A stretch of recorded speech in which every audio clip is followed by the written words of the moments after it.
पिलामाने मो ना हूँ डॉक्टर अभिन राउत प्राध्यापक ओडिया विभाग ब्राह्मण झल्ल महाविद्यालय कटक।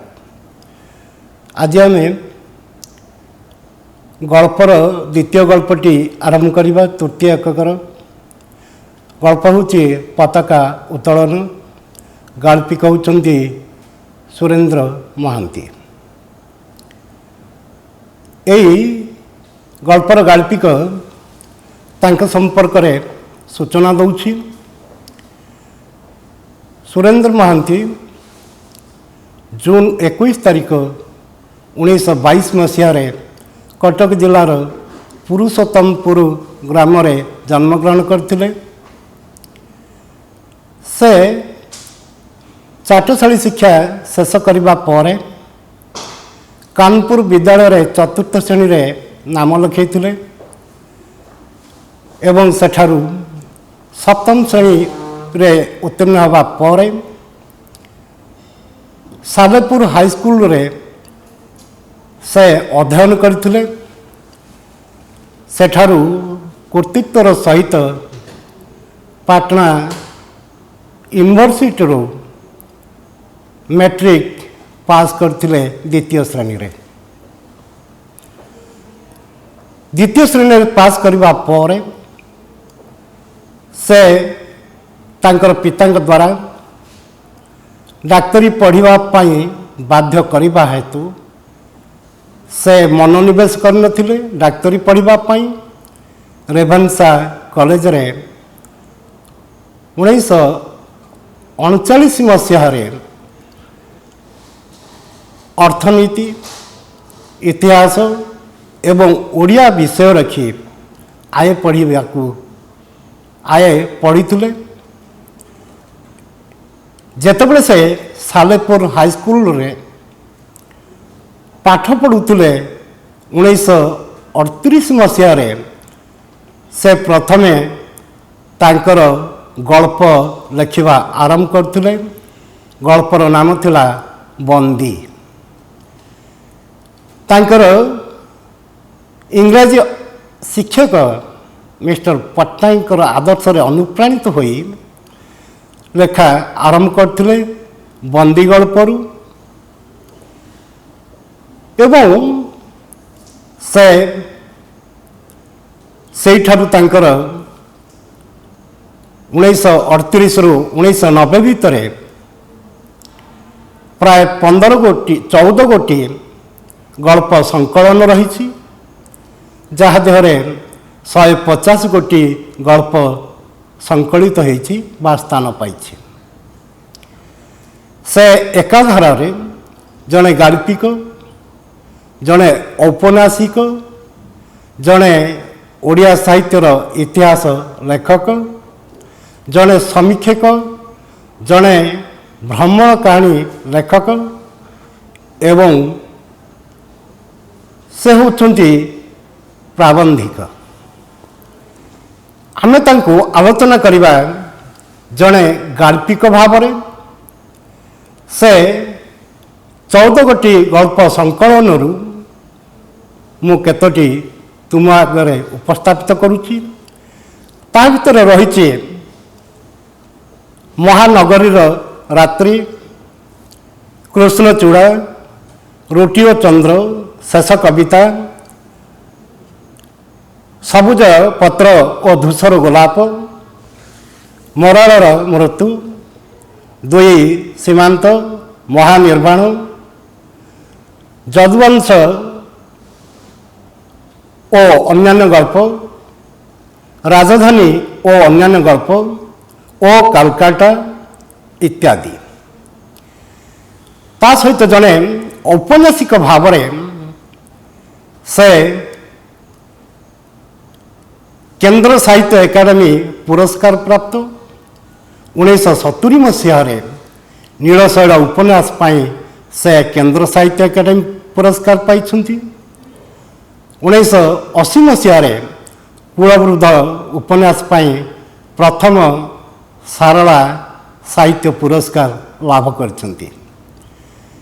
ठीक सेहीपरि 1969 मसीह ସମ୍ବଲପୁର ବିଶ୍ୱବିଦ୍ୟାଳୟରୁ ଶ୍ରେଷ୍ଠ ସାହିତ୍ୟିକ ପୁରସ୍କାର ଲାଭ କରିଛନ୍ତି।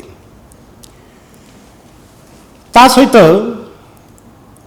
ଜଣେ ଓଡ଼ିଆ ସାହିତ୍ୟର ଇତିହାସ ଲେଖକ ଭାବରେ ଓଡ଼ିଆ ସାହିତ୍ୟର ଇତିହାସର ପ୍ରଥମ ଭାଗ, ଦ୍ୱିତୀୟ ଏବଂ ତୃତୀୟ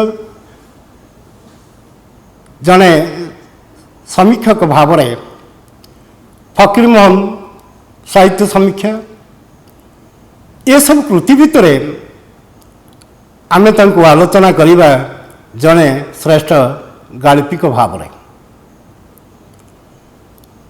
ତୁମ ପଠିତ ପତାକା ଉତ୍ତୋଳନ ଗଳ୍ପଟି ତାଙ୍କର କୃଷ୍ଣଚୂଡ଼ା ଗଳ୍ପ ସଂକଳନର ଦ୍ୱିତୀୟ ଗଳ୍ପ। ଏ ଗଳ୍ପ ଆଲୋଚନା କରିବା ପୂର୍ବରୁ ଆମେ ଦେଖିବା ତାଙ୍କର ସମସ୍ତ ଗଳ୍ପ ଭିତରେ ସେ ମାନବବାଦର ପ୍ରତିଷ୍ଠା କରିବା ସହିତ ମଣିଷର ଅବଚେତନ ସ୍ତରରେ ରହିଥିବା ସମସ୍ୟାର ସୂକ୍ଷ୍ମ ଅନୁଶୀଳନ କରି ତାର ସମାଧାନର ବାଟ ଦେଖାଇ ଦେଇଥାନ୍ତି। ତୁମ ପଠିତ ପତାକା ଉତ୍ତୋଳନ ଗଳ୍ପଟି ସ୍ୱାଧୀନତା ପୂର୍ବରୁ ରଚିତ ହୋଇଛି। ଏଥିରେ ଭାରତର ସ୍ୱାଧୀନତା ସଂଗ୍ରାମର ଚିତ୍ରକୁ ପ୍ରକାଶ କରାଯାଇଛି। ଇଂରେଜ ସରକାରଙ୍କ ଅଧୀନରେ ପୋଲିସ ଇନ୍ସପେକ୍ଟର ଭାବରେ କାର୍ଯ୍ୟ କରୁଥିବା ରାୟ ବାହାଦୁର ସୋମନାଥ ମହାପାତ୍ର କିପରି ନିଜର ପଦୋନ୍ନତି, ପଦମର୍ଯ୍ୟାଦା ଏବଂ ଇଂରେଜ ସରକାର ପାଖରେ ଗୋଲାମଗିରି କରି ଭାରତୀୟ ସ୍ୱାଧୀନତାକୁ ବା ଭାରତର ସ୍ୱାଧୀନତାକୁ ପ୍ରତିହତ କରିବା ପାଇଁ ଜୀବନ ସାରା ଚେଷ୍ଟା କରିଆସିଛନ୍ତି। ସେ ସମସ୍ତ ବ୍ରିଟିଶର ମାନଙ୍କର ଗୋଲାମଗିରି କରିଥିଲେ, ତାଙ୍କର ନିମ ଖାଇଛନ୍ତି। ସେ କହନ୍ତି ମୁଁ ଜଣେ ସଚ୍ଚୋଟ ପୋଲିସ ଅଫିସର, ଯାହାର ନିମକ ଖାଇଛି ମୁଁ ନିମକ ହାରାମି ହେବି ନାହିଁ। ଏଇଥିପାଇଁ ସେ ତାଙ୍କର ପୁତ୍ର ଅରୁଣକୁ ନିଜ ବନ୍ଧୁକର ଗୁଳିରେ ହତ୍ୟା କରିଛନ୍ତି। କାରଣ ଅରୁଣ ଥିଲା ସ୍ୱାଧୀନତା ସଂଗ୍ରାମର ବା ଅସହଯୋଗ ଆନ୍ଦୋଳନର ପୁରୋଧା। ଏହି ଗଳ୍ପରେ ଯାହା ବର୍ଣ୍ଣନା କରାଯାଇଛି, ପୁତ୍ରକୁ ମାରିଦେଲା ପରେ ବ୍ରିଟିଶ ସମ୍ରାଟ ତାଙ୍କୁ ଅନେକ ଗୁଡ଼ିଏ ମେଡାଲ ଦେଇଛନ୍ତି, ସନନ୍ଦ ଦେଇଛନ୍ତି, ସେଗୁଡ଼ିକୁ ସେ ସାଇତି ରଖିଛନ୍ତି। ପୁତ୍ର ମରିଯିବାର ଯନ୍ତ୍ରଣା ତାଙ୍କର ଅବଚେତନ ସ୍ତରରେ ହୁଏତ ଯନ୍ତ୍ରଣା ଦେଇଛି, କଷ୍ଟ ଦେଇଛି, କିନ୍ତୁ ନିଜର ଅହମିକା, ନିଜର ଗର୍ବ, ନିଜର ପଦବୀ ଆକୁ ସେ ରକ୍ଷା କରି ବାହାର ପ୍ରକାଶ କରିନାହାନ୍ତି। କିନ୍ତୁ ସେହି ଅରୁଣର ଏକମାତ୍ର ପୁତ୍ର ବିଜୟ ଯେତେବେଳେ 1947 ମସିହା ଅଗଷ୍ଟ ମାସ 14 ତାରିଖ ମଧ୍ୟରାତ୍ରିର ପୂର୍ବରୁ ବିଜୟ ପତାକା ଧରି ରାସ୍ତାରେ ସ୍ଲୋଗାନ ଦେଇ ଚାଲିଛି, ସେଇଠୁ ଆରମ୍ଭ ହେଉଛି ଏ ଗଳ୍ପଟି। ଭାରତର ସ୍ୱାଧୀନତା ସଂଗ୍ରାମରେ ହୁଏତ ଅରୁଣ ପରି ଅନେକ ସ୍ୱାଧୀନତା ସଂଗ୍ରାମୀ ନିଜର ପ୍ରାଣବଳି ଦେଇଛନ୍ତି। ଅନେକ ଭାରତୀୟ ଇଂରେଜମାନଙ୍କ ଅଧୀନରେ ଚାକିରି କରି ହୁଏତ ଭୁଲି ଯାଇଛନ୍ତି ନିଜର ମାଟିକୁ, ପାଣିକୁ, ପବନକୁ, ଯାହା ରାୟ ବାହାଦୁର ସୋମନାଥ ମହାପାତ୍ରଙ୍କ ଚରିତ୍ରରେ ଗାଳ୍ପିକ ବର୍ଣ୍ଣନା କରିଛନ୍ତି। ହୁଏତ ତାଙ୍କର ସ୍ତ୍ରୀ ହେମମାଳି ଓରଫ ହେମମାଳିନୀ, ଯେ କି ଏକମାତ୍ର ପୁଅକୁ ହରାଇ ବସିଛି, ପ୍ରତିରୋଧ କରିଛି ସେତିକିବେଳେ ଯେତେବେଳେ ନିଜର ନାତି ବିଜୟର ପତାକାକୁ ନେଇ ଗୃହ ମଧ୍ୟରେ ଉଡ଼େଇ ଦେଇଛି, ପତାକାକୁ ଉତ୍ତୋଳନ କରିଛି। ତାହାରି ତଳେ ଦୀର୍ଘ 25 ବର୍ଷର ଯନ୍ତ୍ରଣାର ଉପଶମ କରିଛନ୍ତି ହେମମାଳି। ସେଇଠି ସେ କହୁଛନ୍ତି, ମୁଁ ଆଜି 25 ବର୍ଷ ପରେ ଦେଖିବାକୁ ପାଉଛି ମୋ ପୁତ୍ରର ଅରୁଣର ପ୍ରତିଛବିକୁ। ଏହାର ଭିତରେ ଆମେ ଆରମ୍ଭ କରିବା। ଗଳ୍ପଟି ଆଉ କହି ରଖୁଛି, ସୁରେନ୍ଦ୍ର ମହାନ୍ତିଙ୍କର ସମସ୍ତ ଗଳ୍ପ ଏକ ନାଟକୀୟ ଶୈଳୀରେ ରଚିତ।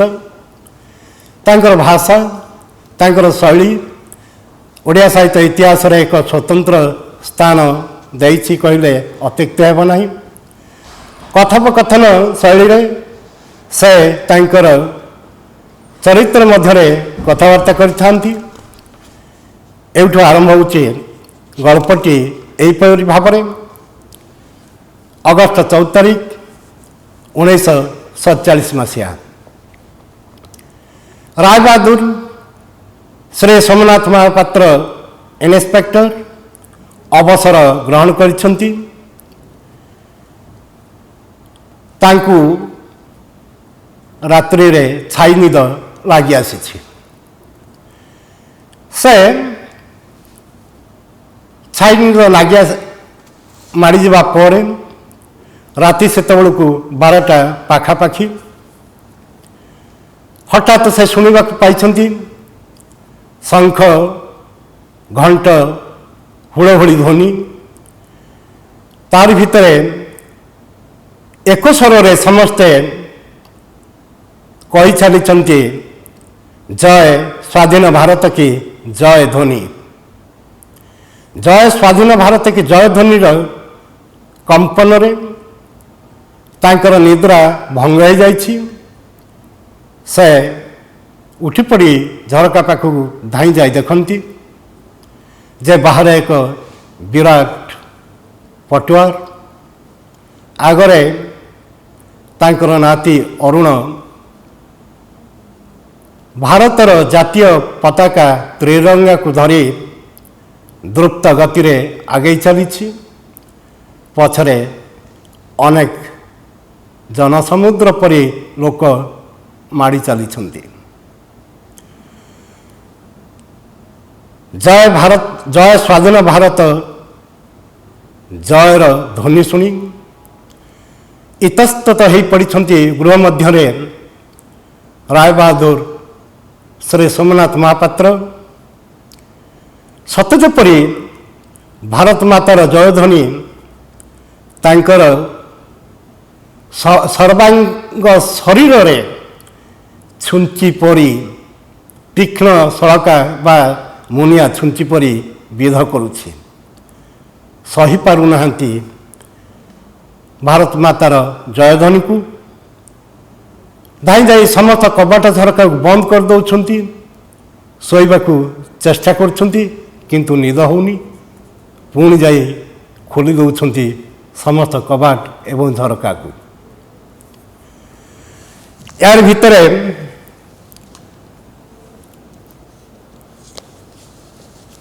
ପଟୁଆର ଆଗେଇ ଚାଲିଛି ଆଗକୁ ଆଗକୁ। ଧୀରେ ଧୀରେ ସେହି ଜୟ ସ୍ୱାଧୀନ ଭାରତ କି ଜୟ ଧ୍ୱନିର ସ୍ୱର କ୍ଷୀଣ ହୋଇ ଆସୁଛି। ରାୟବାହାଦୁର ସୋମନାଥ ମହାପାତ୍ର ନିଜର ଶୋଇବା ଗୃହରେ ଏକାକୀ ବସିଛନ୍ତି ଏବଂ ସେହି ସତେ ଯେପରି ଅନୁଭବ କରୁଛନ୍ତି ତାଙ୍କର ସର୍ବାଙ୍ଗ ଶରୀରରେ ଥିବା ଅସ୍ଥି କିପରି ସେ ଜୟଧ୍ୱନିର ଶବ୍ଦରେ ସବୁ ଚୂର୍ଣ୍ଣ ବିଚୂର୍ଣ୍ଣ ହୋଇଯାଉଛି। କ'ଣ କରିବେ? ନିଦ ନାହିଁ। ଆଗେଇ ଯାଉଛନ୍ତି ଗୃହ ଭିତରେ ଥିବା ଗୋଟିଏ ଆଇରନ୍ ଚେଷ୍ଟ ପାଖକୁ। ଆଇରନ୍ ଚେଷ୍ଟ ଭିତରେ ଗୋଟିଏ ଡ୍ରୟରରୁ ଖୋଲି ଆଣିଛନ୍ତି ଗୋଟିଏ ଭେଲଭେଟ୍ କପଡ଼ାରେ ଥିବା ଫଟୋକୁ। ଏହି ଆଇରନ୍ ଚେଷ୍ଟଟିର ଚାବି ସବୁବେଳେ ତାଙ୍କର ତକିଆ ତଳେ ରହିଥାଏ। ସେ କେବେ କାହାକୁ ଦିଅନ୍ତି ନାହିଁ। ସତେ ଯେପରି ସେ ଚାବି ହେଉଛି ତାଙ୍କର ଏକାନ୍ତ ଆପଣାର, ଏକାନ୍ତ ନିଜର। ଖୋଲି ଦେଇଛନ୍ତି ଡ୍ରୟର। ତାର ଭିତରୁ ପାଇଛନ୍ତି ଗୋଟିଏ ଫଟୋକୁ। ଭେଲଭେଟ୍ କପଡ଼ା ବା ଅତି ମସୃଣ କପଡ଼ା ଭିତରେ ଥିବା ଫଟୋଟିକୁ ଆଣିଛନ୍ତି। ଉପରେ ଧୂଳି ଲାଗିଯାଇଛି, ପୋଛି ଦେଇଛନ୍ତି ଏବଂ ସେହି ଗୃହ ଭିତରେ ଝାପ୍ସା ଆଲୁଅରେ ସତେ ଯେପରି ତାଙ୍କୁ ଝାପ୍ସା ଜଣାପଡ଼ୁଛି। ପୋଛିଦେଲା ପରେ ଦେଖୁଛନ୍ତି ଦୀର୍ଘ 25 ବର୍ଷ ତଳର ତାଙ୍କର ଏକମାତ୍ର ପୁଅ ଅରୁଣ ମହାପାତ୍ରର ଫଟୋ ଚିତ୍ରକୁ। ତାର ଭିତରେ ସେ ମନେ ପକାଇଛନ୍ତି ଅତୀତର ଘଟଣାକୁ। ଅରୁଣ ସ୍ୱାଧୀନତା ସଂଗ୍ରାମରେ ଜଣେ ସଂଗ୍ରାମୀ, ଯେ ଅନ୍ୟମାନଙ୍କୁ ନେତୃତ୍ୱ ଦେଉଥିଲା ଅସହଯୋଗ ଆନ୍ଦୋଳନକୁ ବ୍ୟାପକରୁ ବ୍ୟାପକତର କରିବା ପାଇଁ। ରାୟବାହାଦୁର ଧାଇଁ ଯାଇଛନ୍ତି। ସେ ଫଟୋକୁ ବାରମ୍ବାର ଦେଖିଛନ୍ତି। ଦେଖିବା ପରେ କିଛି ସମୟ ପରେ ହାତରୁ ଫଟୋ ଖଣ୍ଡକ ତଳେ ପଡ଼ିଯାଇଛି। ସେ ଫଟୋ ଖଣ୍ଡିକୁ ତଳୁ ଉଠାଇ ଆଣିଛନ୍ତି, ଚାପି ଧରିଛନ୍ତି ହୃଦୟରେ। ମନେ ପଡ଼ୁଛି ସେ ଅତୀତର ଘଟଣା। ତାର ଭିତରେ ରାୟବାହାଦୁର ଦେଖୁଛନ୍ତି ହୁଏତ ଇଂରେଜ ସରକାରଙ୍କର ଅଧୀନରେ କାମ କରି ଅନେକ ଗୁଡ଼ିଏ ମେଡାଲ ଏବଂ ସନନ୍ଦ ପାଇଛନ୍ତି। ରାୟବାହାଦୁର ତାର ଭିତରୁ ଗୋଟିଏ ସନନ୍ଦ ଆଣିଛନ୍ତି। ସେ ସନନ୍ଦଟି ହୁଏତ ଅନେକ ଦିନ ରହିବା ପରେ ହଳଦିଆ ଆସ୍ତରଣ ତା ଉପରେ ଜମି ଯାଇଛି। ତାକୁ ସେ ପୋଛି ଦେଇଛନ୍ତି। ସନନ୍ଦଟିକୁ ପଢ଼ିବା ପାଇଁ ଚେଷ୍ଟା କରିଛନ୍ତି। ସେ ସନନ୍ଦ ତତ୍କାଳୀନ ବ୍ରିଟିଶ ସମ୍ରାଟ ତାଙ୍କୁ ପ୍ରଦାନ କରିଥିଲେ ତାଙ୍କର କର୍ତ୍ତବ୍ୟ ନିଷ୍ଠା ପାଇଁ, ତାଙ୍କର ଦାୟିତ୍ୱବୋଧ ପାଇଁ ଏବଂ ଅସହଯୋଗ ଆନ୍ଦୋଳନରେ ଯୋଗ ଦେଉଥିବା ସମସ୍ତ ଅସହଯୋଗୀମାନଙ୍କୁ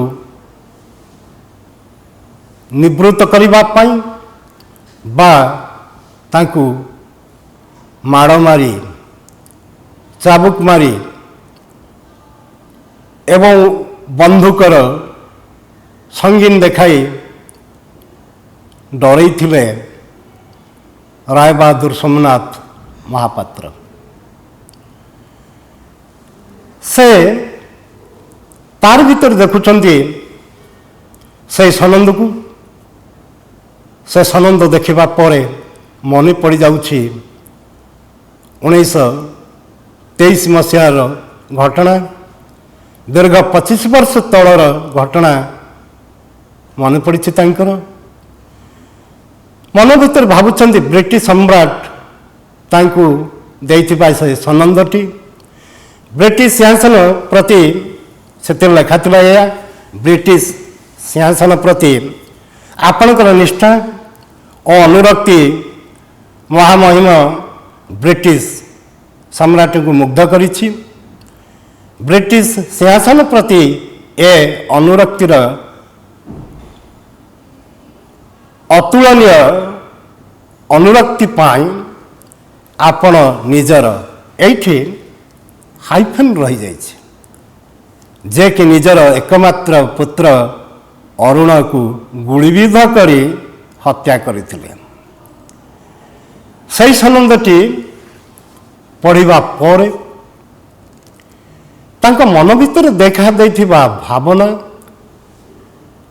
चिंताधारा जंत्रणा ताकू से मने पकाउछंती।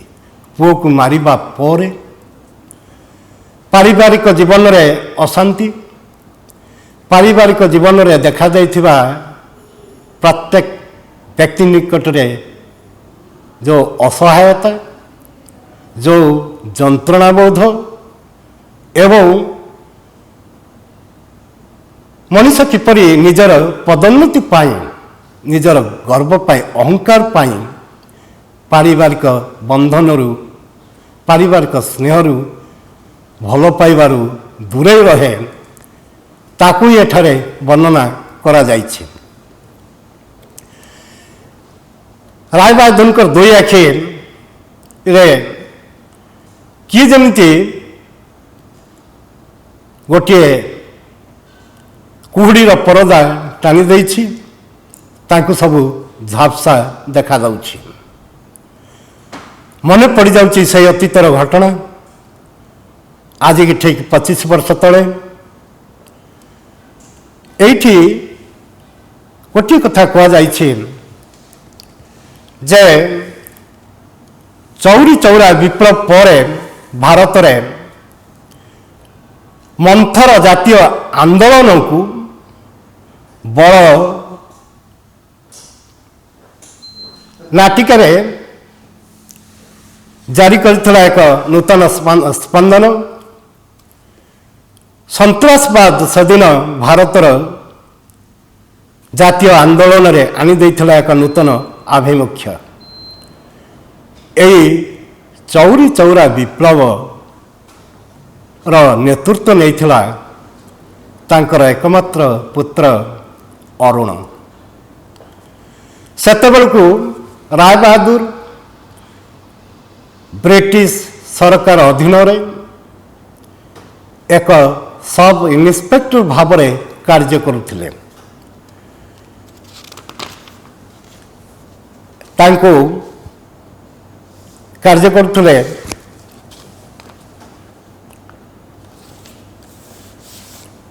से सेठी सुनिबाक पाइछंती वंदे मातरम सुजलां सुफलां मलयज शीतलां वंदे मातरम। यही कविताटी हुएत तांकर बड़ पुओ अरुण गान करुथला एवं ता पछरे थिबा अगणित जनता ताकू ही वंदे मातरम बारंबार उच्चारण करते। से सबू शब्द जेपरी आज प्रतिध्वनित होउछि राय बहादुर कर्ण गहर बा कान भितरे। राय बहादुर छुट्टी गले खोला झरका निकट को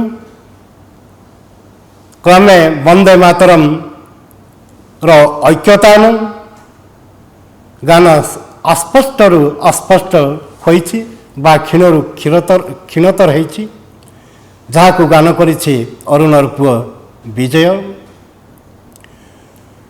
सही मन पड़ुछि से 1923 मसीहार घटना। अरुणर वंदे मातरम गान शुणिबा पर राय बहादुर सोमनाथ महापात्र मन भितर क्रोध जात होइछि। से अरुण को तागिद करिछंती अरुण तमे अन्याय करुछ ब्रिटिश सरकार विरुद्ध रे तमरे दुराचार केबे असह्य नुहे उत्तर अरुण कहूँ पिता यह केबे अन्याय नुहे स्वाधीनता पाइबा पाई प्रत्येक व्यक्तिर स्वाधीनता पाइबार अधिकार रही से मत क्षमा करंतु आपण ब्रिटिश सरकार नमक खाई अधीन चाकरी करिसेंती किंतु मोर दरकार भारत किपरि स्वाधीन हेब मु चाहे भारतर स्वाधीनता दिवस को पालन करने देखा स्वाधीन भारत मोर एकांत आवश्यक रागी जाई रायबहादुर अरुण कहते देख दीर्घ दिन धरी जार मु अन्न खाई मु प्रतिपालित होईची जार अन्न रे तुमको बड़ करिछि मुसेठी निमक हराम हो पारि नाही अरुण बाध्य करिछि काहर पानी पवन रे आपण बढ़ी ए भारतर पानी पवन खाद्य आपण खाई कौन से इंग्रेज सरकार ब्रिटिश रु आनी नाही रागी जाइछन्ति पुणी पुनर्बार क्रोधान्वित होइछन्ति अरुण को तागिद करछन्ति ए असहयोग आंदोलन स्वाधीनता संग्राम तुम्हें दूरे जाओ अब्याहति निय किंतु रोकठोक जवाब दे अरुण ना स्वाधीनता हूँ मोर अधिकार स्वाधीनता हूँ मोर दाबी जेते झड़झंझा आसू मु ए अन्यायर प्रतिवाद करी बेल्ट करछन्ति रायबहादुर सोमनाथ महापात्र अरुण को आदेश देछन्ति अरुण ए मोर आदेश अन्याय आदेश मु स्वीकार करी नहीं केबे अरुण कही एवं चाबुक माड़ खाई चाबुक माड़ खाइबा सत्वे अरुण कहूचे मु आपण अन्याय करुछन्ति बापा रायबहादुर अरुण को माड़ मारिबा बेले चाबुकर ध्वनि रे चली आछन्ति अरुणर माता हेमामाली ठिया हो जाइछन्ति सोमनाथ महापात्र अरुण को मध्य एवं पचारछन्ति ये तुम्हें कौन करुछ तार प्रत्युत्तर रे सोमनाथ महापात्र कहती ये होउची बाहर कथा घर भीतर नुहे तुम्हें बाहर कथार मुंड पुरैबा उचित नुहे किंतु प्रतिरोध करिछि अरुण जे अरुण कहूछि कहार दाना कहार पानी पवन रे आपण मनीष होइछन्ति बापा भारतर ना ये गोलाम भारतर स्वाधीनता जार दाबी यही स्वाधीनता जार दाबी आपण गोलाम कहार इंग्रेज सरकार नुहे बर होउछन्ति ए भारत वर्षर कारण भारतर पानी पवन रे आपण जीवन धारण करिछन्ति अरुणर ओजस्वी मूलक उक्ति खूब आघात देछि रायबहादुर को सहाय करिपारना से सबुदिन पाई तेजपुत्र कर देइछन्ति एकमात्र पुत्र अरुण को अरुण 1923 मसीह घर छाड़ी देछि पिता एवं पुत्रंकर देखा हेछि सही चौरी चौरा विप्लव आर भितरे अनेक दिन धरी घर चली जाइछ अरुण आउ भूल केबे से घर को फेरी नहीं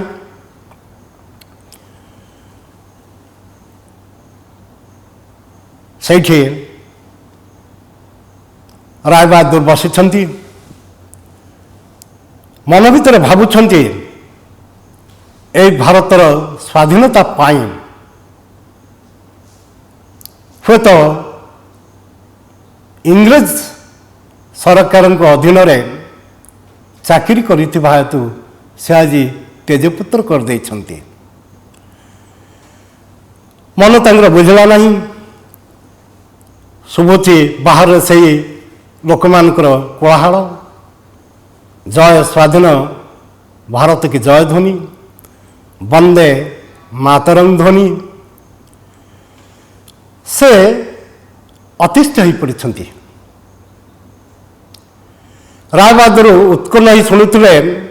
ଅନେକ ରାତିରେ ଏମିତି ଶୁଣନ୍ତି ଝିଙ୍କାରର ଝିଁ ଝିଁ ଶବ୍ଦ। ସତ ଯେପରି ସେହି ଝିଙ୍କାରର ଝିଁ ଝିଁ ଶବ୍ଦ ଆଜି ଏକ ନୂତନ ରୂପରେ ତାଙ୍କର କର୍ଣ୍ଣଗୁହରକୁ ଭେଦ କରୁଛି, କାନରେ ଶବ୍ଦ ସୃଷ୍ଟି କରୁଛି, ନିଦ୍ରା ଭଙ୍ଗ କରୁଛି। ଆଉ ଶୋଇପାରୁନାହାନ୍ତି, ଉଠି ବସିଛନ୍ତି। ମନେ ପଡ଼ୁଛି ସେହି ଅତୀତର ଘଟଣା। କିଏ ଯେପରି ତା ଝିଙ୍କାର ଝିଁ ଝିଁ ଶବ୍ଦ ନୁହେଁ, ସତ ଯେପରି ସଦ୍ୟ ବିଧବାର ବୁକୁଚିରା କ୍ରନ୍ଦନର ଧ୍ୱନି ମନେ ପଡ଼ିଯାଇଛି ଯେ ତାଙ୍କର ବହୁ ଅପର୍ଣ୍ଣା ମଧ୍ୟ ଏମିତି ଛାତି ଫଟେଇ ବୁକୁଚିରି କାନ୍ଦୁଥିଲା ଯେତେବେଳେ ନିଜର ଗୁଳିରେ ଏକମାତ୍ର ପୁଅ ଅରୁଣ ମୃତ୍ୟୁବରଣ କରିଥିଲା। ଆଜି ସେହି ଶବ୍ଦ ଶୁଣିବାକୁ ପାଉଛନ୍ତି ଝିଙ୍କାରର ଝିଁ ଝିଁ ଶବ୍ଦରେ। କ'ଣ କରିବେ? ଅସହଯୋଗ ଆନ୍ଦୋଳନ ତୀବ୍ରରୁ ତୀବ୍ରତର ହେଇଛି। ସମସ୍ତେ ଆଗେଇ ଆସୁଛନ୍ତି ଅରୁଣର ଆହ୍ୱାନରେ। ସେଦିନ ପୋଲିସ ଥାନା ଉପରେ ଆକ୍ରମଣ କରିବା ପାଇଁ ନିରସ୍ତ୍ର ଭାବରେ ଶହ ଶହ ସଂଖ୍ୟାରେ ଜନ ବା ଲୋକମାନେ ଉପସ୍ଥିତ ହେବେ ଏ ସୂଚନା ପାଇଛି ବ୍ରିଟିଶ ସରକାର। ଡାକିଛନ୍ତି ରାୟବାହାଦୁରଙ୍କୁ। ତାଙ୍କୁ କହିଛନ୍ତି, ଦେଖ ମହାପାତ୍ର, ତମେ ଭାରି ପାରିବାର ଲୋକ, ଅନେକ ବଡ଼ ବଡ଼ କଥା ତମେ ଚଳେଇ ନେଇଛ। ଆଜି ଏକ ବିରାଟ ଜନତା ଆସୁଛି, ସହର ଥାନା କଚେରୀ ସବୁ ଆକ୍ରମଣ କରିବା ପାଇଁ। ସେମାନଙ୍କୁ ମୁକାବିଲା କରିବାର ଦାୟିତ୍ୱ ହେଉଛି ତମର। ରାୟ ସାହେବ ଇଂରେଜ ସରକାରଙ୍କର କଥାରେ ସମ୍ମତି ପ୍ରକାଶ କରିଛନ୍ତି। ତହିଁଆର ଦିନ ପୋଲିସ ଥାନା ଆଗରେ ବିରାଟ ଜନତା, ସମସ୍ତେ ନିରସ୍ତ୍ର। ସାମ୍ନାରେ ବିରାଟ ପୋଲିସ ବାହିନୀ, ହାତରେ ଲାଠି, କାନ୍ଧରେ ବନ୍ଧୁକ ଏବଂ ସେ ବନ୍ଧୁକର ବାୟୋନେଟ୍ ଖରାରେ ଚିକ୍ ଚିକ୍ ମାରୁଛି। ବାୟୋନେଟ୍ର ଅର୍ଥ ହେଉଛି ବନ୍ଧୁକ ମୁନରେ ଲାଗିଥିବା ତୀକ୍ଷ୍ଣ ଛୁରିକା। ଜନତା କୁହାଟୁଥିଲେ ବନ୍ଦେ ମାତରଂ ଏବଂ ସେହି ଜନତାଙ୍କୁ କ୍ଷିପ୍ର ବା ଅତି ଅଶାଳୀନ ଭାବରେ ସମ୍ବୋଧନ କରୁଥିଲେ ରାୟବାହାଦୁର ସୋମନାଥ ମହାପାତ୍ର। ହଟ ହଟ ସାଳେ ଲୋକ। କିନ୍ତୁ ବୋଧ ହୁଏ ସେହି ବନ୍ଦେ ମାତରଂ ଧ୍ୱନିରେ ନିଷ୍ପ୍ରଭ ହୋଇଯାଉଥିଲା ତାଙ୍କର ତାଗିଦ, ତାଙ୍କର ଜୁଲମ। ସ୍ୱାଧୀନତା ସଂଗ୍ରାମୀମାନଙ୍କର ପଥଗୁଞ୍ଚା ନାହିଁ। ବୀରଦର୍ପରେ ଆଗେଇ ଆସୁଥିଲେ ଥାନା ଆଡ଼କୁ, ସହରରେ ଥିବା ଥାନା ପାଖକୁ। ସେତିକିବେଳେ ରାୟବାହାଦୁର ସୋମନାଥ ମହାପାତ୍ର ଇଙ୍ଗିତ ଦିଅନ୍ତି ଲାଠି ଚାର୍ଜ କରିବା ପାଇଁ। ନିରସ୍ତ୍ର ଜନତାଙ୍କ ଉପରେ ଲାଠି ଚାର୍ଜ ହୋଇଛି, ତଥାପି ସେଥିରେ ଛତ୍ରଭଙ୍ଗ ଦେଇନାହାନ୍ତି। ସ୍ୱାଧୀନତା ସଂଗ୍ରାମୀମାନେ ଆଗେଇ ଆସିଛନ୍ତି ଏବଂ ତାରି ଭିତରେ କିଛି କ୍ଷଣ ପରେ ଦେଖିବାକୁ ପାଇଲେ ରାୟବାହାଦୁର ଯେ ତାଙ୍କର ପୁଅ ଅରୁଣ ଆଗେଇ ଆସିଛି ସମ୍ମୁଖକୁ। ସେଇଠି ସେ କହି ଚାଲିଛି, ଅରୁଣ କହୁଛି। ବିଶୃଙ୍ଖଳା ଜନତା ଭିତରୁ ହଠାତ୍ ଅରୁଣ ଆଗକୁ ଆସି ଚିତ୍କାର କରି ଉଠିଲା, ଏ ଲାଠିମାର ଅନ୍ୟାୟ, କିନ୍ତୁ ଆତ୍ମରକ୍ଷା ଅନ୍ୟାୟ ନୁହେଁ। ବନ୍ଦେ ମାତରମ୍। ଅରୁଣର ଏଇ ଓଜସ୍ୱିନୀ ବନ୍ଦେ ମାତରମ୍ ଗାନରେ ସତେ ଯେପରି ସେହି ନିରସ୍ତ୍ର ଜନତାଙ୍କୁ ଶତସିଂହର ବଳ ଯୋଗାଇ ଦେଇଥିଲା। ଝଞ୍ଜାକ୍ରାନ୍ତ ସମୁଦ୍ର ପରି ମୁହୂର୍ତ୍ତକ ଭିତରେ ଜନତା ଭାଷଣ ଭୀଷଣ ଓ ଭୟଙ୍କର ହୋଇ ଚାଲିଥିଲା। ମାଡ଼ି ଚାଲିଥିଲେ ସହର ସେହି ଥାନା ଆଡ଼କୁ। ସୋମନାଥ ବାବୁ ହାତରୁ ପିସ୍ତଲ ଉଠାଇଥିଲେ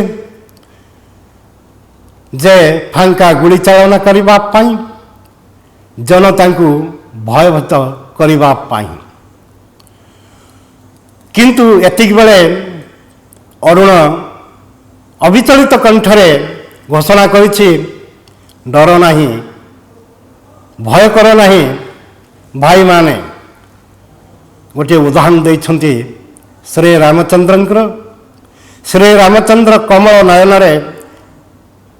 କମଳ ନୟନର ନୀଳୋତ୍ପଳରେ ଦେବୀ ଆରାଧନା କରିଥିଲେ। ଯେତେବେଳେ ରାମଚନ୍ଦ୍ର 1,000 ପଦ୍ମ ନେଇ ଦେବୀଙ୍କୁ ପୂଜା କରିବାକୁ ଯାଆନ୍ତି, ଦେଖିଲେ ଗୋଟିଏ କମଳର ଅଭାବ ରହିଛି।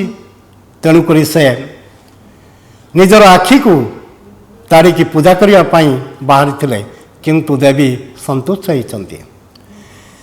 ତାହେଲେ ଅରୁଣର କଥାରେ ଜନତା ଆଗେଇ ଆସିଛନ୍ତି। ସେମାନଙ୍କ ଭିତରୁ କେତେକ ଶତସିଂହର ବଳ ନେଇ ଫ୍ଲାଗ ଷ୍ଟାଫ୍ ଭାଙ୍ଗି ଦେଇଛନ୍ତି, ଅର୍ଥାତ୍ ମାଟି ଉପରେ ଉଠିଥିବା ଚଟାଣ, ଯାହା ଉପରେ ଖମ୍ବ ଉପରେ ୟୁନିୟନ ଜ୍ୟାକ୍ ବା ଇଂରେଜମାନଙ୍କର ପତାକା ଉଡ଼ୁଥିଲା, ସେହି ଫ୍ଲାଗ ଷ୍ଟାଫକୁ ଭାଙ୍ଗି ଦେଇ ପତାକାକୁ ଚିରି ଦେଇଛନ୍ତି। କିନ୍ତୁ ପରବର୍ତ୍ତୀ ମୁହୂର୍ତ୍ତରେ ସେମାନଙ୍କୁ ଘଉଡ଼ାଇବା ପାଇଁ ରାୟବାହାଦୁର ସୋମନାଥ ମହାପାତ୍ରଙ୍କର ହାତରେ ଥିବା ପିସ୍ତଲରୁ ଗୁଳି ଫୁଟିଛି। ସେଇଠି ମନେ ପକାଉଛନ୍ତି, ହାୟ ଭଗବାନ, ତାଙ୍କରି ପିସ୍ତଲରୁ ଯେଉଁ ଗୁଳି ଫୁଟିଛି ତାଙ୍କର ଏକମାତ୍ର ପୁତ୍ର ଅରୁଣର ବକ୍ଷଭେଦ କରିଛି ବା ଛାତିରେ ବାଜିଛି। ସେଇଠି ସେ ରକ୍ତାକ୍ତ ଅବସ୍ଥାରେ ଟଳି ପଡ଼ିଛି। ଆଜି ମନେ ପକାଉଛନ୍ତି Rai Bahadur Somnath Mahapatra, retired police inspector. ସେହି ଅତୀତର ସ୍ମୃତିକୁ ରୋମନ୍ଥନ କରିବା ଭିତରେ ନିଜର ଅବଚେତନ ସ୍ତରରେ ଥିବା ଯନ୍ତ୍ରଣା ବୋଧକୁ ସେ ପ୍ରକାଶ କରୁଛନ୍ତି।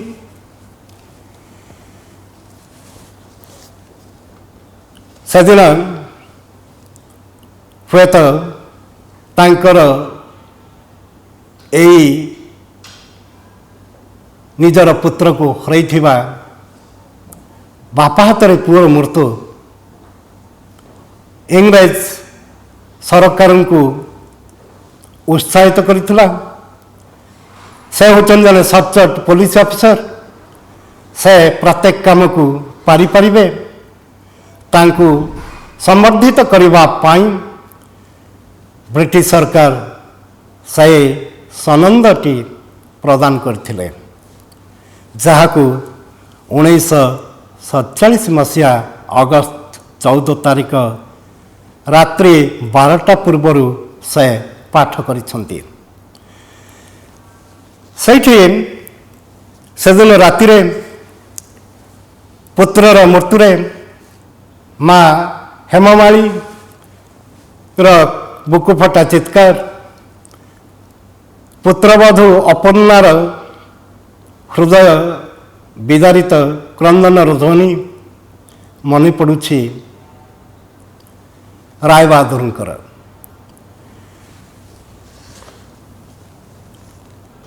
से दिन राति अपन्ना हाथ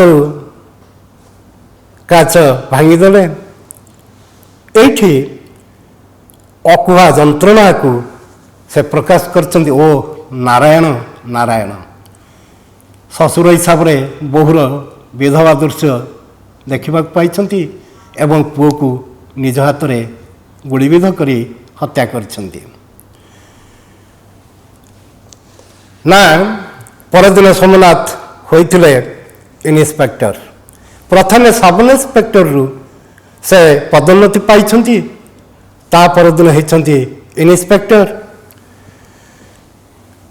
जीवन रे गत 25 वर्ष भितर से निजको निजे सांत्वना दे आसी मु जहा करिछि ठीक करिछि। इंग्रेज सरकार मो अन्न खाई कर्तव्य रक्षा करने मु एकमात्र पुओ को गुड़ीविध करिछि। मु किछि अन्याय करि नाही मु जहा करिछि न्याय करिछि। किंतु आर भितरे तांक हृदयर अवचेतन स्तर रे थिबा जंत्रणाबोध को से प्रकाश करुछन्ति जहा परवर्ती समय रे राय बहादुर हठात चमक पड़े घर भितरे शंख ध्वनि एवं हुड़हुड़ी ध्वनि। भारत स्वाधीनता पाई सारी स्वाधीनतार खबर पूरपल्ली सहर रे कोण अनुकोण रे प्रचारित हो सारी प्रचारित होइछि राय बहादुरंकर घर भितर दीर्घ 25 वर्ष पर सत्य जेपरी अरुणर स्वप्न साकार होइछि अनुभव करिसंति माँ हेममाली।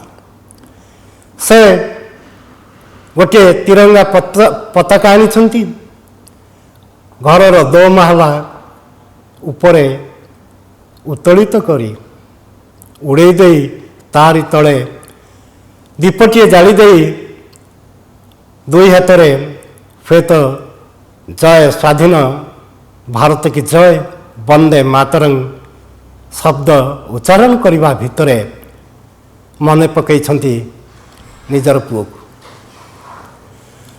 तल महलार राय बहादुर शंख हुड़हुड़ी ध्वनि छुटी जाइछन देखती जे घर भितर उड़ुछि तिरंगा भारत स्वाधीनतार प्रतीक। सह करि नाहंती जो यूनियन जैक पाई निजर पुओ को गुड़ीविध करिसंती तांकरी घर भितर आज जे भारत वर्षर जातीय पताका उत्तोलित हब उड़ीयमान हब बा उड़ीब ए कथा से चाहती नहीं धाई जाइछंती। किंतु एठी प्रतिरोध करिसंती हेममाली कहते तुमे सही ठिया हो दीर्घ 25 वर्ष पर मु आज देखा पाऊँ मो पुअर से स्वप्न किपरि साकार होइछि। मोर पुआ आज किपरि मो पाखक न आसिले मध्य मु अनुभव करुछि ଯେ ଏ ସ୍ୱାଧୀନତା ସଂଗ୍ରାମରେ ତାର ବିଜୟ ଘଟିଛି। ସହିପାରିନାହାନ୍ତି ରାୟବାହାଦୁର ସୋମନାଥ ମହାପାତ୍ର ଜାତୀୟ ପତାକାକୁ ଫିଙ୍ଗି ଦେଇଛନ୍ତି। ଖଣ୍ଡେ ପୁରୁଣା ୟୁନିୟନ ଜ୍ୟାକ୍କୁ ନେଇ ସେଠାରେ ଉଡ଼େଇ ଦେଇଛନ୍ତି। କାରଣ ମନ ଭିତରେ ଥିଲା ଗର୍ବ, ଅହଙ୍କାର। ଏତେ ଦିନ ଧରି ଘର ଭିତରେ ମୋର ଶାସନ ଚାଲୁଥିଲା, ହୁକୁମ ଚାଲୁଥିଲା, ମୁଁ ଯାହା କହୁଥିଲି ସମସ୍ତେ ମାନୁଥିଲେ। ଆଜି ନିଜ ସ୍ତ୍ରୀ ମଧ୍ୟ ଅମାନ୍ୟ କରୁଛି। ଫେରି ଆସିଛନ୍ତି ନିଜ ଗୃହକୁ। ଆରି ଭିତରେ ପ୍ରଭାତ ହେଇଛି। ସକାଳ ହେଇଯିବା ପରେ ଅରୁଣର ପୁଅ ସୋମନାଥ ମହାପାତ୍ରଙ୍କର ନାତି ବିଜୟ ମହାପାତ୍ର ରାତି ସାରା ଭାରତର ସ୍ୱାଧୀନତାର ଜୟଗାନ କରିବା ସହିତ ସ୍ୱାଧୀନତା ଦିବସକୁ ପାଳନ କରି ରାତି ଅନିଦ୍ରା ହୋଇ ଫେରି ଆସିଛି ଘରକୁ। ଘରେ ଦେଖିଛି ଏକ ଅଦ୍ଭୁତ ଚିତ୍ର। ଘର ଭିତରେ ଭାରତର ସ୍ୱାଧୀନତା ପରେ ମଧ୍ୟ ଉଡ଼ୁଛି ୟୁନିୟନ ଜ୍ୟାକ୍ ବା ବ୍ରିଟିଶ ସରକାରଙ୍କର ଏକ ପୁରୁଣା ପତାକା। ଏଇଠି ଜେଜ ଏବଂ ନାତି ଭିତରେ ଦେଖାଦେଇଛି ମନାନ୍ତର ଏବଂ ପରସ୍ପରକୁ ଧିକ୍କାର କରିଛନ୍ତି। ଯେତେବେଳେ ବିଜୟ କହୁଛି ନା ଭାରତ ସ୍ୱାଧୀନ, ସେହି ସ୍ୱାଧୀନତାର ପ୍ରତୀକ ତାର ତିରଙ୍ଗା ଏଠାରେ ଉଡ଼ିବ। ଉଡ଼ିବ ନାହିଁ ୟୁନିୟନ ଜ୍ୟାକ୍। ଧାଇଁ ଯାଇ ଯେତେବେଳେ ନେଇ ଆସୁଛି ବିଜୟ, ତାକୁ ପ୍ରତିରୋଧ କରିଛନ୍ତି ରାୟବାହାଦୁର ସୋମନାଥ ମହାପାତ୍ର। ଦୁଇ ଜଣଙ୍କ ଭିତରେ ଠେଲାପଲା ଲାଗିଛି। ଦୁଇ ହାତରେ ଟେକି ଦେଇଛି ବିଜୟ ଜେଜଙ୍କୁ। ଜେଜ ଦ୍ୱିତୀୟ ମାହାଲାରୁ ସିଡ଼ିରେ ଗଡ଼ି ଗଡ଼ି ଆସି ତଳେ ପଡ଼ିଛନ୍ତି। ମୁଣ୍ଡରୁ ନାକରୁ ରକ୍ତ ବୋହିଯାଉଛି, ଧାର ଧାର ରକ୍ତ ବୋହିଯାଉଛି। ବିଜୟ ଧାଇଁ ଆସିଛି ଦୋମାଲାରୁ ତଳକୁ। ଦେଖିଛି ନିଜକୁ ଅପରାଧୀ ବୋଲି ଭାବୁଛି, ମୁଁ ଆଜି କ'ଣ କଲି। କିନ୍ତୁ ତଥାପି ଠିଆ ହେଇଛି। ଦେଖୁଛି ଯେ ଜେଜେଙ୍କର ମୁଣ୍ଡ ଏବଂ ନାକରୁ ରକ୍ତ ବୋହିଯାଉଛି। ସେତିକିବେଳେ ସେହି ମୁର୍ମୂଷ ଅବସ୍ଥାରେ ପଡ଼ି ରହିଛନ୍ତି ରାୟବାହାଦୁର ସୋମନାଥ ମହାପାତ୍ର। ମନ ଭିତରେ ଭାବୁଛନ୍ତି ସେହି ତିରଙ୍ଗା ସମ୍ପର୍କରେ, ଯେ ଏହି ତିରଙ୍ଗାକୁ ପାଇବା ପାଇଁ ହୁଏତ ଅନେକ ରାଜ୍ୟ ଉଚ୍ଛନ୍ନ ହେଇଛି। ଭାରତର ଅନେକ ଜନତା ମୃତ୍ୟୁବରଣ କରିଛନ୍ତି। ତାଙ୍କରି ଭଳି ଅନେକ ବ୍ୟକ୍ତି ଇଂରେଜମାନଙ୍କର ଗୋଲାମ ନିଜର ପୁଅକୁ ହତ୍ୟା କରିଛନ୍ତି। ଏଥିରେ କ'ଣ ଅଛି? ଏ ପତାକାର ମାହାତ୍ମ୍ୟ କ'ଣ? ଦିନ ଆସିବ ଏ ପତାକାର ରଙ୍ଗ ଛାଡ଼ିଯିବ। ଦିନ ଆସିବ ଏ ପତାକା ଚିରିଯିବ। ତଥାପି ତାଙ୍କର ସେହି ମୁର୍ମୂଷ ଅବସ୍ଥାରେ ସେ ବୁଝିପାରିଛନ୍ତି ଯେ ଏହା ହେଉଛି ଭାରତର ସ୍ୱାଧୀନତାର ପ୍ରତୀକ। ପ୍ରତ୍ୟେକ ବ୍ୟକ୍ତି ସ୍ୱାଧୀନ ଭାବରେ ଜୀବନଯାପନ କରିବାକୁ ଚାହେଁ। ଯେଉଁ ସ୍ୱାଧୀନତା ସଂଗ୍ରାମ ପାଇଁ ନିଜର ପୁଅକୁ ଗୁଳିବିଦ୍ଧ କରିଥିଲେ, ଠିକ୍ ସେହିପରି ସେହି ଅରୁଣର ପୁଅ ବିଜୟ ଆଜି ତାଙ୍କୁ ସେହି ପତାକା ପାଇଁ, ସେହି ସ୍ୱାଧୀନତା ପାଇଁ ଦୋମାହାଲାରୁ ତଳକୁ ଠେଲି ଦେଇଛି। ଏତିକିବେଳେ ହୁଏତ ସେହି अपन से हेममाली जो पताका उड़े ता तले जो घी दीपटी जाली देते घी दीप लिभा सहित हेममाली जीवन दीप सबुदिन से तिरंगा तले लिभि जाइए। यही समय रायबहादुर सोमनाथ महापात्र को केतजन चाकर एवं नाती विजय उपरु तलू नहीं जाइछंती।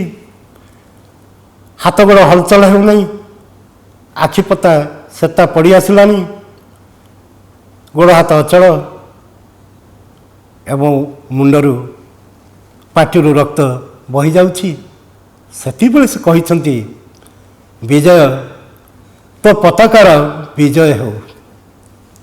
शेषरे गाल्पिक कहवा चाहती